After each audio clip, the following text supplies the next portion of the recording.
नमस्कार दोस्तों, मैं डॉक्टर गौरवराज। आप सभी का मेरे यूट्यूब चैनल पर स्वागत है। दोस्तों, आज के इस वीडियो में आप सभी के साथ कफ यानी खांसी की समस्या के बारे में बात करूंगा। दोस्तों, आज के समय में कफ बहुत ही कॉमन प्रॉब्लम है।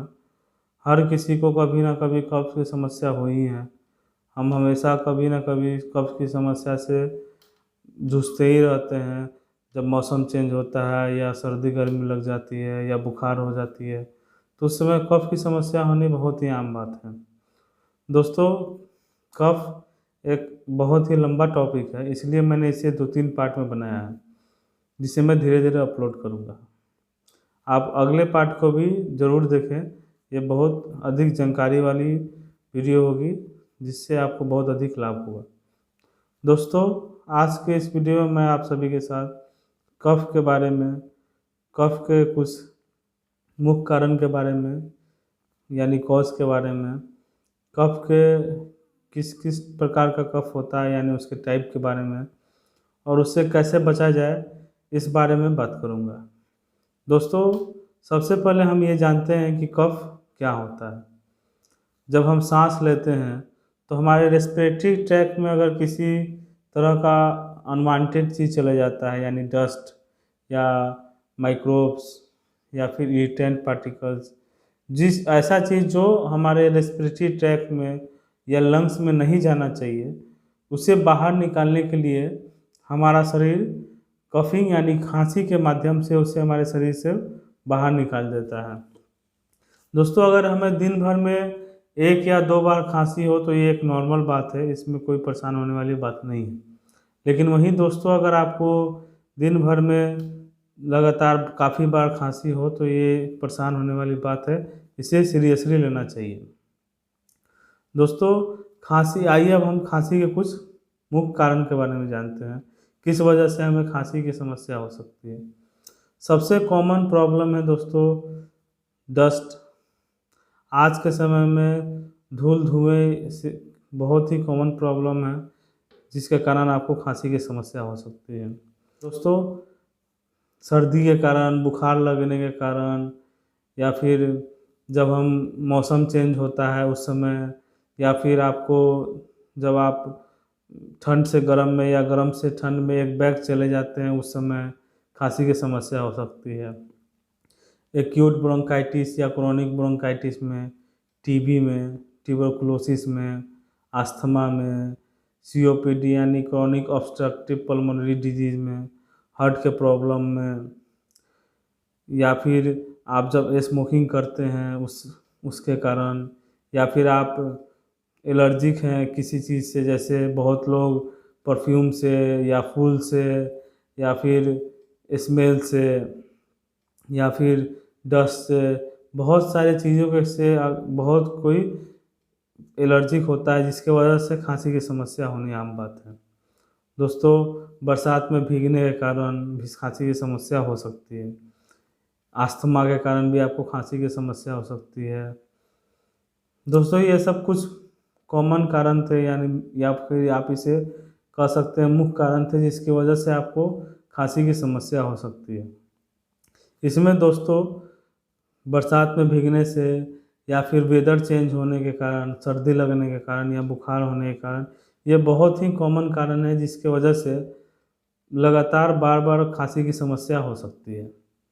दोस्तों, अब हम खांसी कितने प्रकार यानी खांसी के टाइप के बारे में जानते हैं। दोस्तों, खांसी को हम लोग 2 तरीके से बांट सकते हैं यानी उसको डिवाइड कर सकते हैं। पहला है दोस्तों, खांसी को हम लोग यानी कफ को हम लोग उसके ड्यूरेशन के बेसिस पे डिवाइड करते हैं, और दूसरा है दोस्तों, कफ को हम लोग उसके कैरेक्टर के बेसिस पे डिवाइड करते हैं। दोस्तों, अब हम कफ को उसके ड्यूरेशन के बेसिस में डिवाइड करके देखते हैं। ये 3 तरह के होते हैं जब हम उसे कफ को ड्यूरेशन के बेसिस पे डिवाइड करते हैं। पहला एक्यूट कफ, दूसरा सब एक्यूट कफ, और तीसरा क्रोनिक कफ। दोस्तों, हम एक्यूट कफ के बारे में जानते हैं। ऐसा खांसी यानी ऐसा कफ जो 1 हफ्ते से 3 हफ्ते के अंदर ठीक हो जाता है, यानी 1 हफ्ते से 3 हफ्ते का तक आपको खांसी रहे और 3 हफ्ते के अंदर ही आपकी खांसी ठीक हो जाए, तो उसे हम लोग एक्यूट कफ कहते हैं। दूसरा दोस्तों, सब एक्यूट कफ। इसमें दोस्तों अगर खांसी आपको 3 हफ्ते से 8 हफ्ते तक रहे, यानी 3 हफ्ते से 8 हफ्ते के अंदर आपको खांसी की समस्या हो और वो ठीक हो जाए, तो उसे हम लोग सब एक्यूट कफ कहते हैं।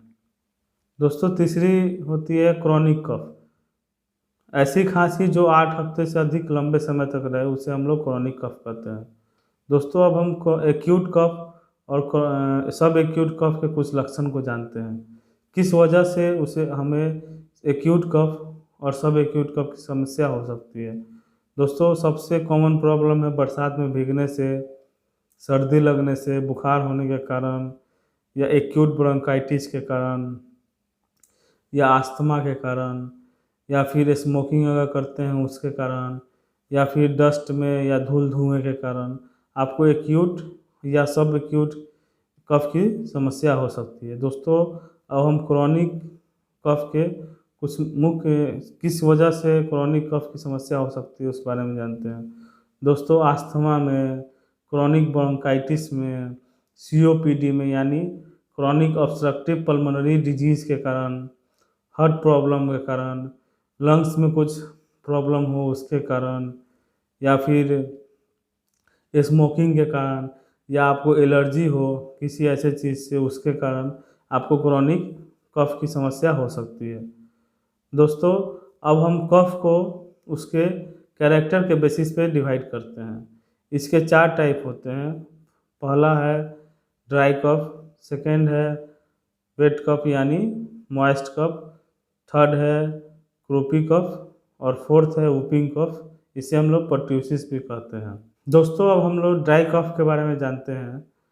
ऐसी खांसी जो बिल्कुल सूखी हुई हो, जब आप खांसे तो बलगम बिल्कुल नहीं निकले, एकदम सूखी हुई खांसी हो, और जब आप खांसे तो इस तरह की आवाज़ आपको सुनने के लिए मिले, तो आप उसे ड्राई कफ कह सकते हैं।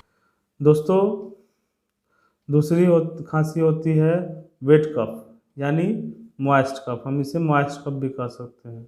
ऐसी खांसी जिसमें आप खांसने पे बलगम निकले यानी म्यूकस निकले, और जब आप खांसे तो आपके अंदर से घर घर की आवाज़ आए, तो उसे हम लोग मॉइस्ट कफ कहते हैं। जब आप खांसेंगे तो आपको इस प्रकार की आवाज़ सुनाई देगी, इसे हम लोग मॉइस्ट कफ कहते हैं।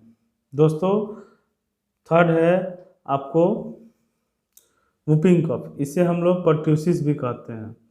दोस्तों ऐसी खांसी जो बहुत अधिक हो, बिल्कुल सूखी हुई हो, और खांसते खांसते आपको दम निकलने लगे यानी सांस लेने में बहुत अधिक प्रॉब्लम हो, सांस लगे कि बंद हो जाए, बच्चे में इतनी अधिक खांसी हो कि उसकी सांस लेने में बहुत अधिक समस्या हो, बेहोशी जैसा होने लगे, तो उसे हम लोग वूपिंग कफ कहते हैं। अगर आपको वूपिंग कफ है तो आपको इस तरह की साउंड सुनाई देगी। इस तरह का साउंड अगर आपको सुनाई दे तो आप इसे वूपिंग कफ कह सकते हैं। दोस्तों फोर्थ होती है क्रोपी कफ। इसमें दोस्तों खांसी जो होती है वो भी सूखी हुई होती है, और इसमें बार्किंग टाइप या इसे हम लोग कुकुर खांसी भी कहते हैं। जब आप खांसेंगे तो इसमें विसल की तरह की खांसी होगी और बहुत अधिक होगी। जब आप खांसे तो आपको इस प्रकार की अगर आवाज़ सुनाई दे तो उसे हम लोग क्रोपी कफ कहते हैं। दोस्तों हमें ये जानना चाहिए कि किस प्रकार की खांसी की है, ड्राई कफ है या वेट कफ है या फिर क्रोपी कफ है या वूपिंग कफ है। ये जानना इसलिए ज़रूरी है क्योंकि आपको मेडिसिन सिलेक्शन करने में बहुत अधिक आसानी होती है। अगर दोस्तों आपको यही पता नहीं होगा कि आपको किस प्रकार की खांसी है, तो ये बहुत डिफ़िकल्ट हो जाता है कि आप किस प्रकार की मेडिसिन खाएंगे। इसलिए मैंने इसे अलग अलग पार्ट में बताऊंगा अगले वीडियो में कि आपको ड्राई कफ के लिए कौन सा मेडिसिन लेना है, वूपिंग कफ के लिए कौन सा मेडिसिन लेना है, वेट कफ के लिए यानी मॉइस्ट कफ के लिए किस प्रकार की मेडिसिन लेनी है, या क्रोपी कफ के लिए किस प्रकार की मेडिसिन, सबको मैं अलग अलग बताऊंगा, जिससे आपको आसानी हो जाए कि किस तरह के खांसी की समस्या में आपको किस तरह की होम्योपैथिक मेडिसिन खानी है। दोस्तों अब हम जानते हैं कि इस खांसी से कैसे प्रिवेंशन किया जाता है, यानी खांसी की समस्या से कैसे बचा जा सकता है। सबसे कॉमन चीज़ है दोस्तों कि आप अगर फ्रिज का पानी पीते हैं या बहुत अधिक ठंडा पानी पीते हैं, या फिर आप आइसक्रीम या कोल्ड ड्रिंक खाते हैं, आइसक्रीम खाते हैं या कोल्ड ड्रिंक पीते हैं, तो उसे कम कर देना चाहिए या बिल्कुल बंद कर देना चाहिए। ठंडी चीज़ खाने से आपको खांसी की समस्या हो सकती है। दोस्तों, अगर आपको एलर्जी है किसी चीज़ से, तो जब आप घर से बाहर निकलें तो अपने मास्क पहन कर रखें, क्योंकि अगर आपको खांसी है तो हो सकता है आपके खांसने से कोई और भी इन्फेक्ट हो जाए। इसीलिए मास्क पहन कर रखें कि उससे आपको भी बचाव हो और सामने वाले जो लोग होंगे उनको भी आपसे इन्फेक्शन का खतरा नहीं हो। दोस्तों, खांसी की अगर आपको खांसी है या आप खांसी से बचना चाहते हैं, तो 2 काम आपको ज़रूर करना चाहिए, ये बहुत ज़रूरी है। आप सुबह जब उठें खाली पेट में 1 गिलास गर्म पानी में आधा नींबू डाल के ज़रूर पिएँ, रोज़ डेली पिएँ, ये बहुत ज़रूरी है। और दोस्तों, 1 गिलास गर्म दूध में थोड़ा सा हल्दी डालकर डेली पिए, बिना चीनी के पिए, बहुत अधिक लाभ करती है। दोस्तों, ये 2 चीज़ जो आप लगातार 365 दिन भी करेंगे, लगातार करेंगे, तो आपको कभी भी खांसी की समस्या नहीं हो सकती। अगर होगी भी तो बहुत रेयर होगी। आपका इम्यून सिस्टम इतना अच्छा हो जाएगा कि आपको खांसी सर्दी की समस्या जल्दी नहीं हो सकती है। दोस्तों, अगर आप स्मोकिंग करते हैं तो उसे बंद कर दें। दोस्तों, अगर आप फ्रिज में से कोई भी सामान निकाल के खाते हैं, जैसे फल निकाल के खाते हैं, तो उसे थोड़ी देर नॉर्मल टेम्परेचर जब तक नहीं हो उसे बाहर रहने दें, तब उसके बाद उसे खाएं। फ्रिज से कोई भी सामान डायरेक्ट निकाल के नहीं खाएं, ये बहुत हानिकारक होती है। अगले वीडियो में आपके साथ ड्राई कफ, वेट कफ, यानी जो भी 4 टाइप के कफ हैं उसमें से कोशिश करूंगा जितना भी बता सकूं उसे पूरे डिटेल में बताऊं, और उसको होम्योपैथिक मेडिसिन के बारे में बताऊं, उससे कैसे बचा जाए ये भी बताऊंगा। आप अगले वीडियो को भी ज़रूर देखें और पूरा देखें।